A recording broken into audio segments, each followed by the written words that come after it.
ఇప్పుడు మనకి festivals season నడుస్తుంది.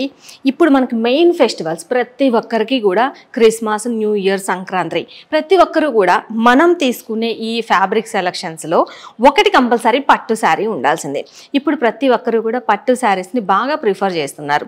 అయితే దీనిలో వచ్చే చిక్ ఏంటంటే పట్టు శారీస్ కానీ మనకి లైట్ వెయిట్ ఉన్న ఫ్యాబ్రిక్స్ కానీ శారీ సూపర్ ఉంటుంది, కానీ బ్లౌజ్ పీస్ స్టిచ్చింగ్ చేయించుకునేటప్పుడు ఎగ్జాక్ట్గా ఇదే ఫ్యాబ్రిక్ని స్టిచ్చింగ్ చేయించుకోవాలి అంటే బాగా డెలికేట్గా ఉంటుంది. దాంతో ఫ్యాబ్రిక్ లాంగ్ రన్లో మనకి యూజ్ అవ్వదు. అలాంటప్పుడు ఏం చేస్తామంటే ఈ శారీకి సెట్ అయ్యేలాగా సపరేట్గా బ్లౌజ్ పీస్ని తీసుకోవాలి. కొన్నిసార్లు ఏంటంటే ఇప్పుడు మనకి తీసుకునే ఈ పేస్టల్ షేడ్స్ ఎగ్జాక్ట్ షేడ్ దొరకాలి అంటే చాలా టఫ్ అయిపోతుంది, ఎక్కువ షాప్స్ తిరగాలి. అలాగే మనం సపరేట్గా ప్రైస్ కూడా ఎక్కువ పెట్టాలి బ్లౌజ్ పీస్కి. ఇలా ఏంటంటే మనకి శారీలో వచ్చిన బ్లౌజ్ పీస్ ఇలా డెలికేట్గా ఉన్నప్పుడు ఈ చిన్న ట్రిక్ యూస్ చేసి మనం బ్లౌజ్ పీస్ని శారీలో వచ్చిన పీస్ని యూస్ చేసుకోవచ్చు.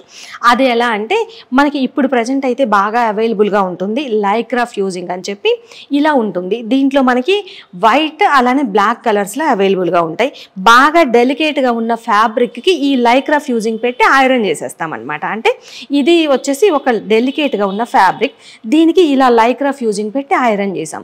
ఇలా ఐరన్ చేసినప్పుడు ఏంటంటే మనకి బ్లౌజ్ పీస్ శారీలో వచ్చిన పీస్నే యూజ్ చేయొచ్చు. అలానే లాంగ్ రన్లో అంటే మనకి ఎక్కువ కాలం ఈ బ్లౌజ్ పీస్ కూడా వర్క్ అవుతుంది. ఈ చిన్న ట్రిక్ని యూజ్ చేస్తే మీరు కూడా పట్టు శారీలో వచ్చిన బ్లౌజ్ పీస్నే యూజ్ చేసి చక్కగా బ్లౌజులు డిజైన్ చేయించుకోవచ్చు.